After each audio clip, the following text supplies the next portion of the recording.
Hi, Serióus. Mima Bobie Akwaba. Hadia latest and hot news in Kwa Enamide Bremo. Anuti Sabunya subscribe ya. Omodian say over subscribe to the channel. The way I say over click the subscribe button. Now barely notification. Where I say you video be upload. When the first person of Sabeka ASR video. I feel we are now like video and give us a thumbs up. Now feel share my Ato Forson when you be here now and some Koso Ghana Memohano. I feel your bura and some of the toy Yaposo. Yeti a yes, Uncle Moya Kosi Sassimi about today. Yeti home. Nanama in Asante region. Yauni. NDC is well prepared and ever ready than ever before. Yeah. If MPP joke, if they joke, Asante region. If they joke, some people joke here. They will laugh at the wrong sides of them. Nanama anya papa. If MPP joke in Asante region, anya papa. Now unim. Ebe shock Akufo Addo ne Akufo no me they'll be shocked. And you know, say if they joke, no more me anko to abano 1-1 yakai. And you see, you don't have any right to attack an NDC member. My main picky press conference yenu Sammy Gyamfi na nanama amanfo a omo 80 year no enti sa election we NDC has won this election. The issue is not about NDC is winning. Yenya solo ewaha. And maybe kwa Asante region no.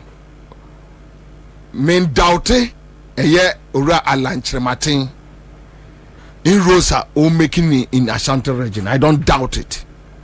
The figures we are seeing, the data, and yeah, we keep on watching each and every day, because now every 3 days there's a paradigm shift.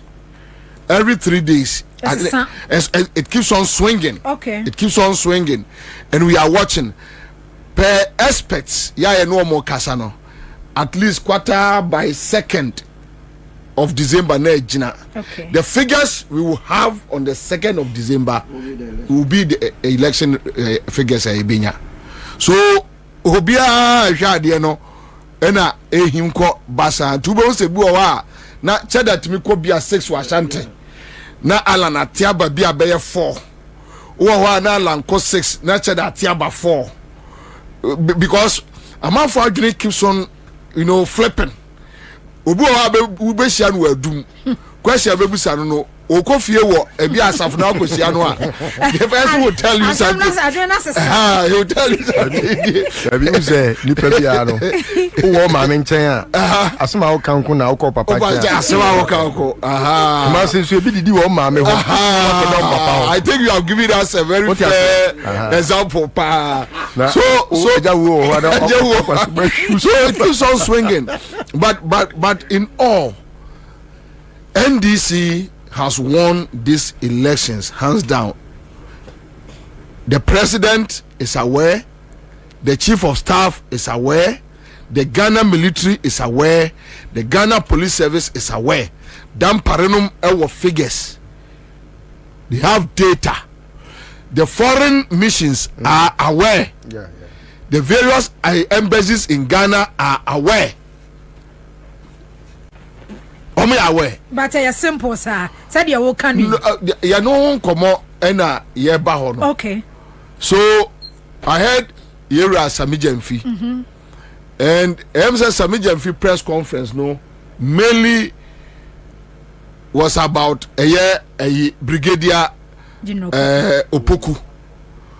And so on my brigadier Opoku a background kakra. So men person may waste time or and Brigadier Opoku ne papa was part of the Kufuor regime. So Opoku nya obi a Sebeta Frache MPP for him solo etwe woni mopokupa and their family, they are well-known MPP, family members. But interestingly, Brigadier Opoku was trained by Larik Bevlolate. Okay. So they know each other. They know themselves. CDS, ni mate, ene eye Bevlolate. Because CDS, the now CDS, was part of the 64 Battalion. Under Rawlings regime, he was part of the 64 Battalion. And COP Kofi Buachi was trained under 64 Battalion before he was moved to the police service. And that is why Kofi Buachi was able to behave like a military man, come a policeman. Mm-hmm. On the street, he can behave like a military man. Now, what is the issue? Yakwatuaba. And Nanama Yade and some way to China, my main raising some kakrabi. In Asante region, and Sanmaba on general issues. In Asante region, Woon to me is not the one operating. We have stayed in Asante region for some time now. We have worked. No, this time around, it's not about the talking. We need to get down. A former Jumanko. You work Kumasi in and out.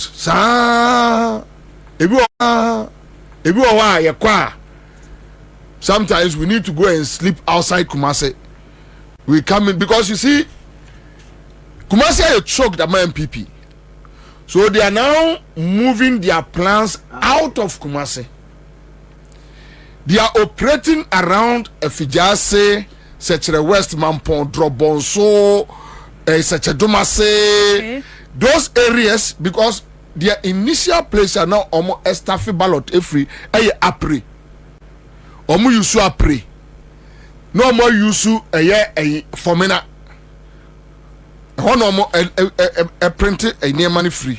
Then they have their boys stationed at Bedia Angel FM Kumasi Angel Adwatu Abrepo. That is where they launch their attacks. That is where they keep their pickups. And on pickups, one color. They give a sign on their drivers on the D-Day. Some of the intels we have picked, you keep it to our chest. But the reason why sometimes we move beyond over here, almost national. Oh, Kofi Buachi training for Boase. Why Boase? That day they made that announcement. Now me see Kofi Buachi freak Central Region and neighbor. In the Kemu, somebody called him that ontie a year radio to Kwabena Fatuo. Then they were talking about it. Meanwhile, in fact, that day, Yesia even shatter acquaintance. So those who saw us in the Central Region, they know. Almost falsify that report from the BNI office plus Dampare. Who is a Dampare? Any a friend is a Bright Udro and Kofi Buachi. Omunyina mates. And I will not say they were friends. They were colleagues. So they know each other. And they are not the friends who are. But some of the reports are falsifying. Now, how can you show pictures? Anchrophobia or Mujre say. So why is Kofi Buachi? Where is he? Show me. But ma want to mean Tiasia say want to be should come out and come and insult Kofi Boakye. Then the attention will go on Untumi. Now omo ye no more ye dear omo ye. That is the whole idea. Untumi oni mi answer sao.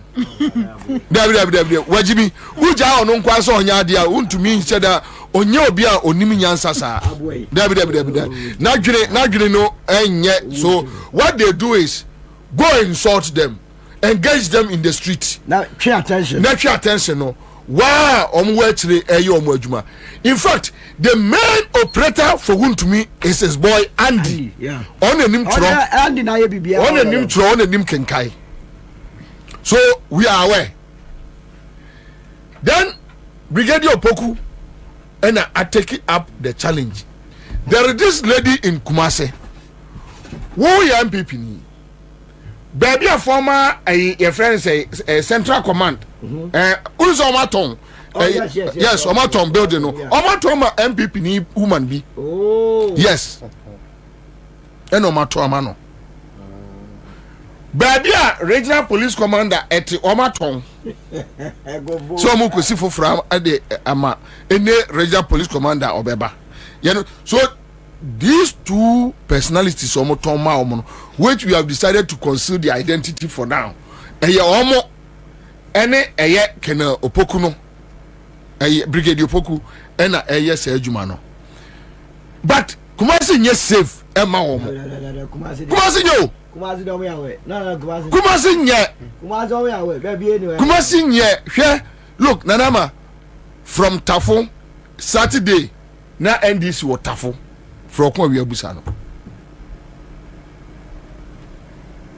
na ehu keke Tafo na Kumasi nyema me se Tafo pankro no me se Tafo na nye look Tafo pankro no ma na ma point who Kumasi a NDC are visible. Oh yeah. Who Kumasi a everywhere here MPP for benya problem, but what they are doing is say say attraction no e back masse na operate free actually. And that is why we have been able to locate Drombonso on Tombe Fidi Sechere West from Drombonso no be Fidi Egra a Fidi Sechere Domase those enclaves no now they are not launching the attack in Kumase sports. Yeah. So they will launch Drombonso. But most often this thing is even from the outskirts. Yes. The ballot staffing and other stuff. On the first one, they come and do it at Opare. Yes. And then for me, yeah. Normal station boys, you know, a friend say Angela from Chirono. Abrepo. No, do my baby room. Now, this time around to 2024, Oman say it's not working. As a man for and a boys here omo yusu omo do omo yes adwuma 2016 2020 nyan ayeka da bi sisi akọ omo yusu omo do na ye movement for eka bafie you understand nanema adena ayeka eka bafie but the question the main question is adena me fa me we de enkogina wuntumi kwasi apani we me didi me you know so adena ayeka ejomba so omo lunch na what I say abontin edeba. Now, Nanama, solo adebia omoye. What they are doing, and in fact, enyama me bubosu nyina no. Sammy Gyamfi ewo ni nyina, and I know say with time they will deal with all those issues. Okay. Now, what adia ehupa ye attacking Upper East region, Savannah, Northeast, Northern region and Volta. Inti omako pam entale brew. Edi ama omo enkola no. And it looks like a SWAT a kamo. Ena omo apam no alebo. Oh, a 2020 modus operandi noir. But omo change locations. They are changing locations. That's all. That is what they are doing now. And now their target upper east, northern, northeast, Savannah, parts of Volta Kakra, and on best our operations. No. So what we are hearing, because to date, Dampare and various regional commanders here, ontimi ma omo any clear-cut instructions as to directives what they should do. Yes. But what we are hearing is that omo kofa ex-military officers, police officers omago, and omo those areas no. And the whole no boys libet me atwa form so pensioner soldier ni pensioner wadi 65 70 ono ye true me kakro be there to be ono kro dwen no so omo kwa fa omo ade omo akoko areas a omo nim se omo betimi atwa fa omo so then again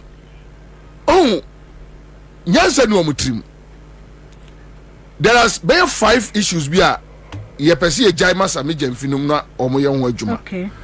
But at least Brigadier Opoku and how omo pamantare de yenim. But Danama, trust me, when you get to the central command in Asante region, I won't sit here and tell you say junior officers no support to NDC. I doubt it. Yeah. I have no intel to that. But I am telling you, no junior staff in Ashanti region is ready to help MPP to rig this election.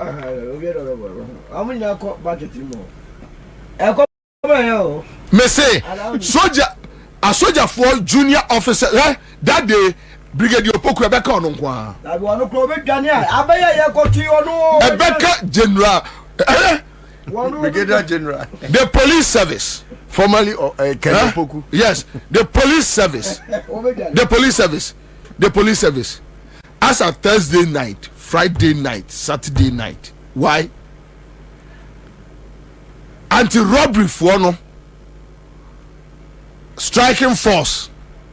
Anti-robbery for no APID for no. Yes. Police investigation department. Look, when you talk to them and they tell you the kind of acrimony in Ashanti region police service, it's sad. And they are not ready. You won't talk to anybody. You make say, "Oh, me support to NDC." No, but they will defend Ghana. Trust me. You see, your friend is a police commander. No, Ashanti regional police commander. No, you didn't say. Say you can't even know. You see, oh no. Abrokwa. Yes, but omo operations nefi Abrokwa nsem. And omo dey man deputy no. Ono no ase omo boss obetimi aye. Oh, Kwabena obetimi aye. Yes. Ono ase omo bo so obetimi aye ene yesu yo yate. Ene ma no. Yo obi ate, obetimi aye yate. Now, Nanama all say me Sabekaya beye 2 months ago. And I'm a better catcher will say almost as ye a year MPP officers yom don't be pooling a presiding officers. EC officers. And I can't do unim. I can sit here in authority and tell you NDC as we speak ewo MPP 16 regions album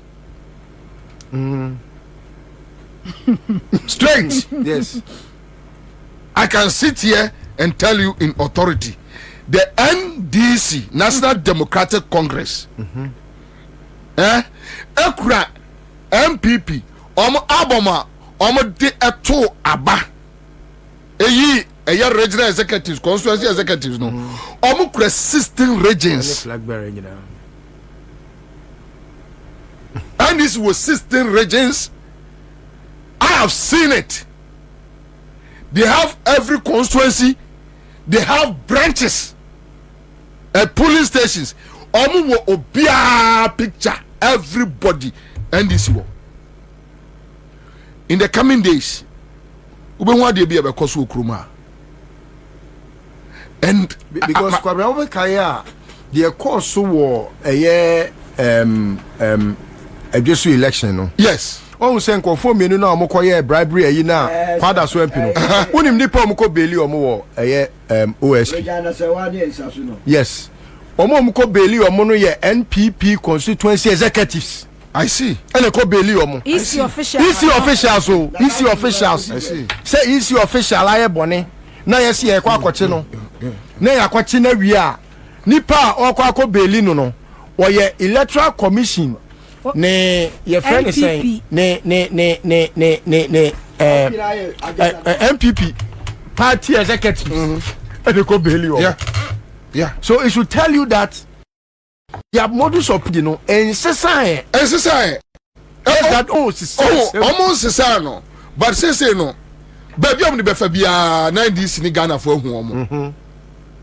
Let me give you a typical example. Ayi because so ayawa so it took somebody sitting somewhere to call this to well.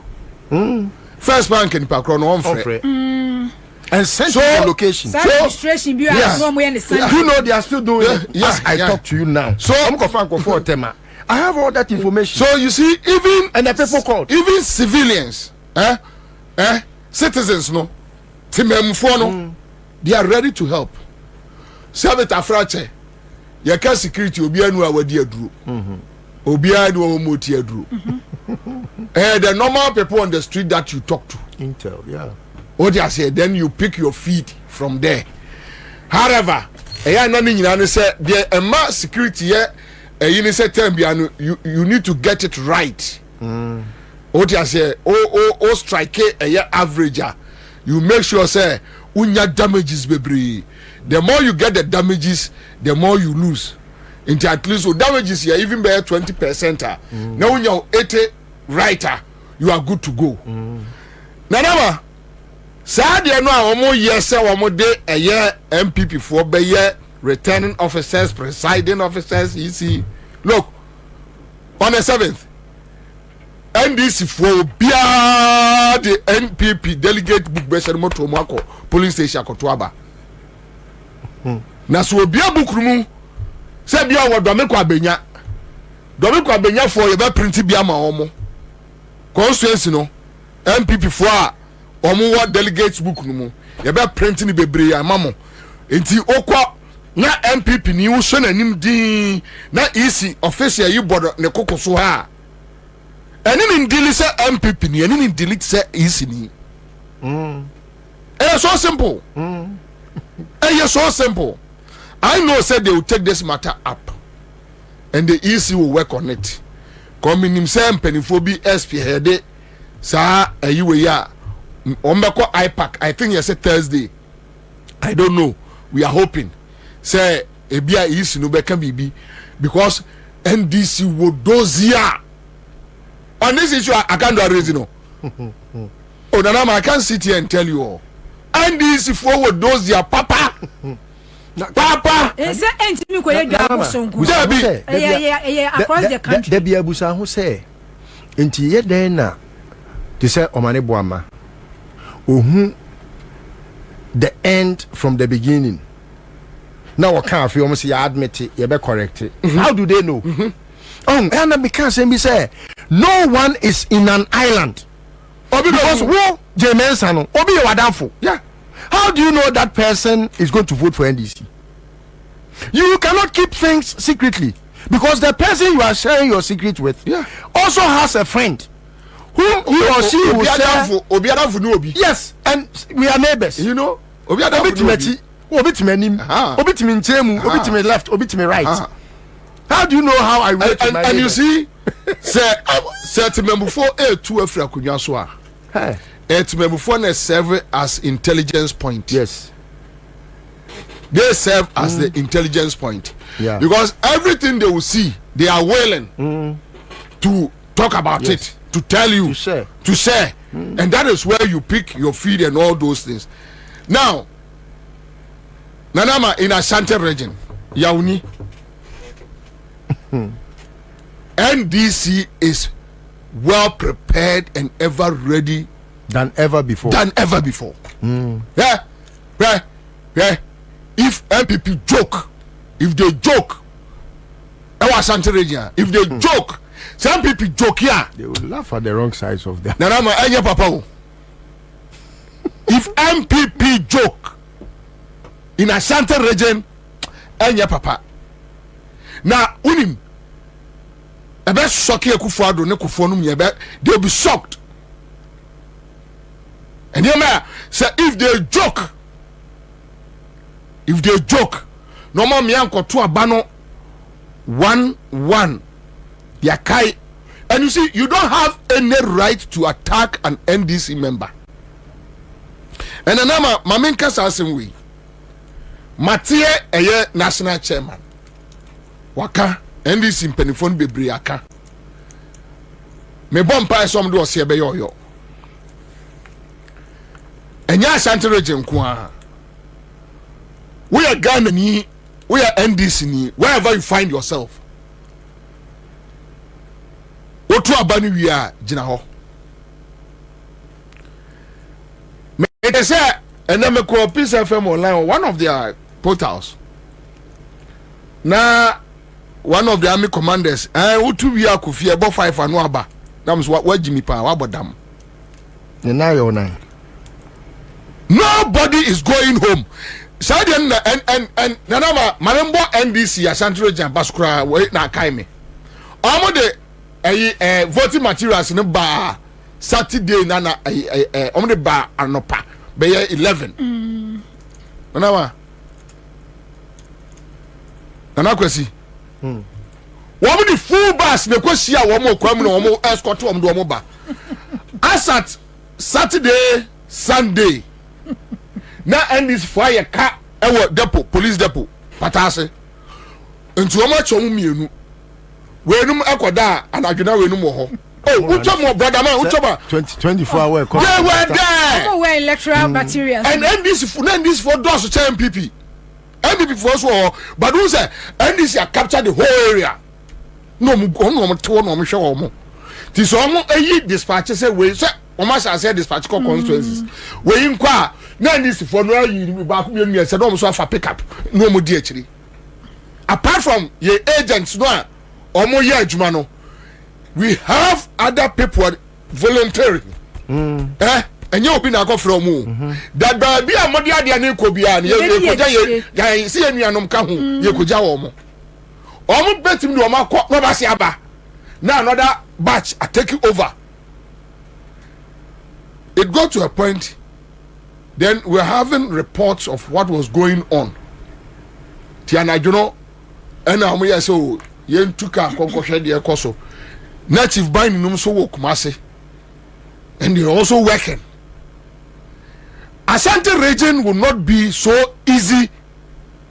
And I say business as usual for the MPP. And said Yana Minia Yaw Ekano. It is never true Asante region is for the MPP. It's not true. It's always stolen. Yes, MPP Penibi. And as Bobie Unim Banti Meyi. Nams well, Asantinia Matre Kumasi dear. No say Banti, I say what to say so pa. Nam say, no say Kusi. It's always stolen. And no say Cobra Banti Mano Martino. Baby, I come for not age. Who's an call race course? No. Or gradually, on your doom the boss here. Yes. And I'll call the same swap. Be quite run about where we Bantamano. Bantamano. It's the home to me, Florida. It's always stolen. I'm telling you. Mr. Van the Cast has an MPP Penipa, and I do say, you cook Masia, Rose Bobie. Sadiano, some diffuse Sadiano. You are the type of person Bantamason. Now, but I will say Abrepo is closer, and Abrepo no a lunch attack. No, so always Bantama is the nearest place. The operation. No, anybody, and also even Crown say, and your business. Nasa Bantama a Ponwa. Anybody do say that to Bantama. Obia Bediatuo. Because the whole a business center. And eni si e ka man form to pa Grabi. Omo no so. Omo no. eya 90,000 80,000 It's always stolen. so this time around yakoso subantima Surveyor. so ya the Political quantity surveyor. ya the Soviet akoso subantima hu say and you know say Ofori Chrome so chen bantama. Oh yes. Ofori Chrome so pa. Ofori Chrome till from Araga Junction. Ekwa kosi anwoma so. See Till anwoma so. Ekosi domi abra. See o Bebri nyina ka ho. see o Kentin krono ka ho. See. Esenia ka ho, odiom ka ho. Tech Junction. and the other na ho nyina ye Ofori Chrome. and the other na da bia bantama yes bantama na so na dey Aswan simple. Wo dey hwe. aswa simple Asonwase so pa. Aswanse very populated than Bantama. So how come? how possible Asonwase ko fast korema Yes. kon. Hono Oh, nyina. nyina. look Nanama it will happen again and you see yebema omo hu say sabe obi ankoya etutasem It's very typical of a constituency like your friend is saying Accra ha baby Eli Plimo no. Yo, it for winning and someone about the door. Yapono so make out say hi GC News. And indeed, so when you subscribe for more than say over subscribe to the channel. Now feel so we are like a video, give us a thumbs up. Now feel share my Ato Forson. Now when you be here and say how to get latest and hot news. Kwa Annan Frema. Also betting otchere Gyamfi and so we now will comment boxing. Bobie make a video in my next video. Thanks for watching. Like and share the video. You can also drop your comment. Please don't forget to subscribe. Click on the bell to turn on the notification.